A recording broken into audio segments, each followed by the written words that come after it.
Hello everyone, today I'm going to teach you how to use object-oriented programming in PHP. Before started, we need to know what is object, class, property, and method. But no worry, it is not so complicated that you thought. I'm going to explain it in a very simple form. Object is everything that you can see by your eyes in real world. So every object that we can see have a certain type. For example, furniture, humans, animal, car, books, and etc. If you can see two cars in front of you, that means you can see two objects. Let's say Toyota and Honda are instance of a car. Every object have two additional things. For example, let's say I use a Pokemon as an example. Pokemon is an object with properties such as names, colors, age, size, power level, and etc. The property is used to represent the objects. For the object, it has a set of methods such as fighting or battle, evaluations, catching other Pokemons. Next is class. What is class? Class is related to objects. Before starting, you need to define a class. It is used to classify your object. Let's say we have many types of Pokemon. We have water types, fire types, and dark types. But although they are different, but all can be classified as a class of Pokemon. Means that Pokemon itself is an instance of the class of object known as Pokemon. Now I guess you already have a fundamental knowledge in object-oriented programming. First of all, you need to create a class, then followed by the name of the class, which is Pokemon. Next, only you need to set a few variables, which is name, colors, and age.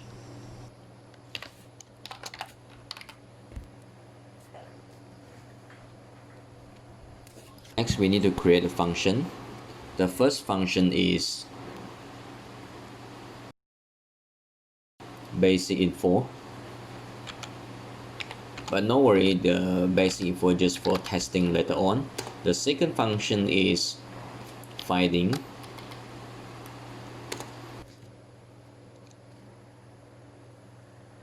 And the last function is evaluation.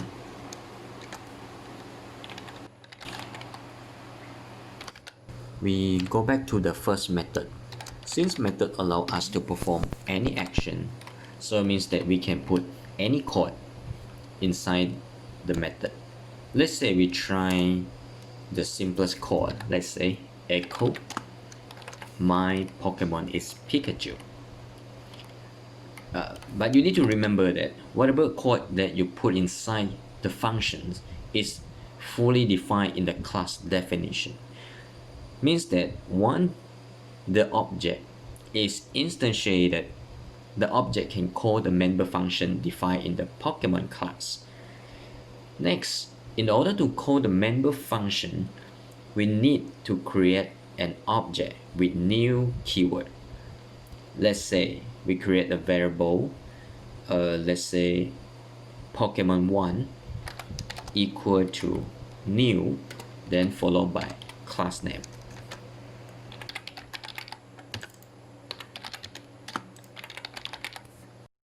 When the object is created, we now can access to the function with this operator, followed by the functions, which is basic info.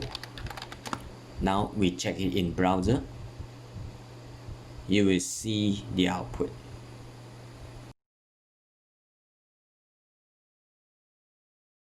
Next, can we create a new object inside a function? The answer is yes. It allows us to create another new object inside a function and execute the code normally. Now we go to second function, which is finding. For example, we create a new variable. Let's say Pokemon XX equal to new Pokemon.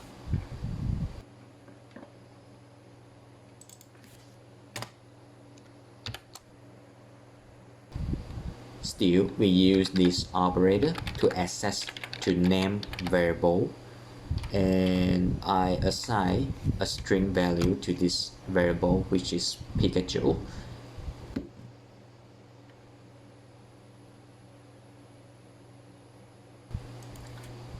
Then I go to next line again. I echo this variable, and of course also access to the name variable.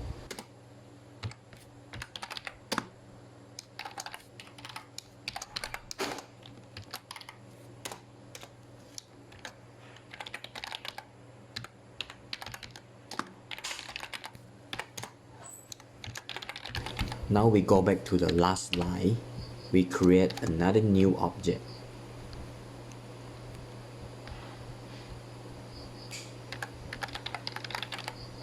And we access to finding function.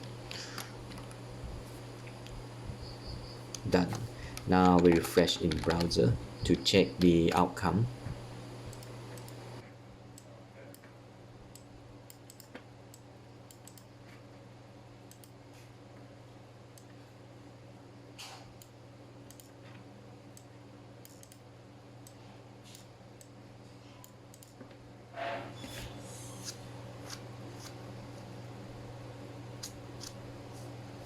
Also, we can set one or multiple variables inside the function. I'm going to show you how to do it.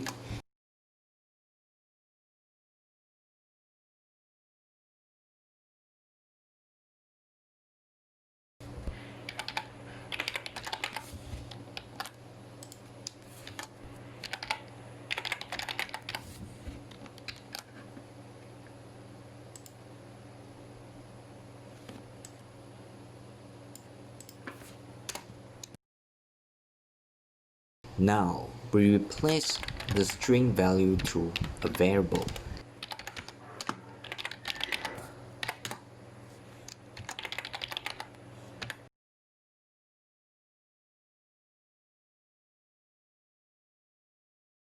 And put your variable inside the bracket that just right behind the function name.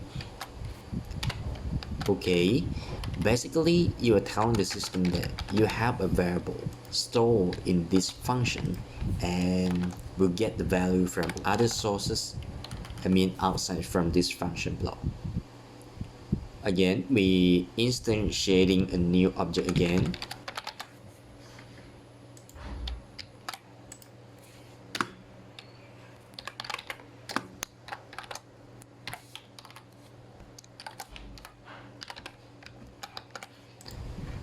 And we access to evolution, but this time we can simply assign a value to the variable that you have set in the function previously. In this case, we just put Lecho. So the complete sentence will become Pikachu evolves to Lecho.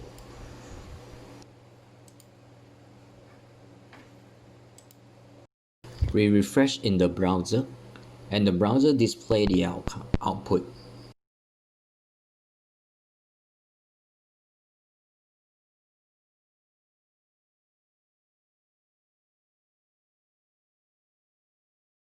Again, we put one more variable, and inside the bracket we put the first variable and separate it by using comma.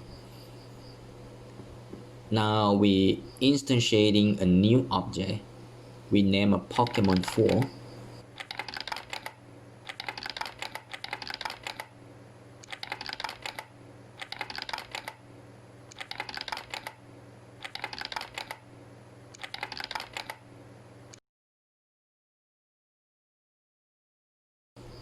Next, we go back to the previous functions and we assign a value to it and also separate it with comma.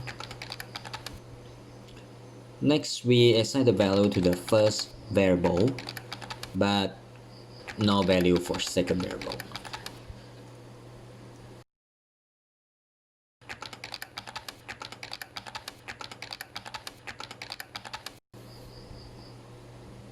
Also, we refresh in the browser. So we notice that only Pokemon 3 show a complete sentence, but for Pokemon 4, browser show only Pikachu evolves 2, nothing. Since null value has been assigned, so it shows null value. But there is another way to get the value. You can directly assign a value to the variable just right inside the function bracket. Initially, the value inside this bracket will be displayed unless a new value has been assigned for the new object. Let's say we try it with Pokemon 4. We purposely remove the second value and refresh in the browser. We can still get the full sentence. This is because the empty value will be overridden by the initial value that we just assigned previously in member function. We're instantiating one more new object with Pokemon 5.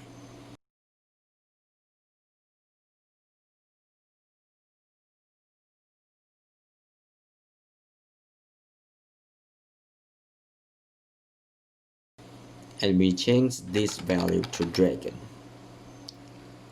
Then we check with the browser. We see that the value has been changed to Dragon, but for the rest value it remains unchanged.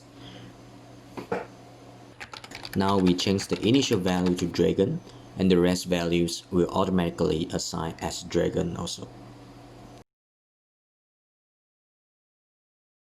Now I guess you already have a basic knowledge towards object-oriented programming.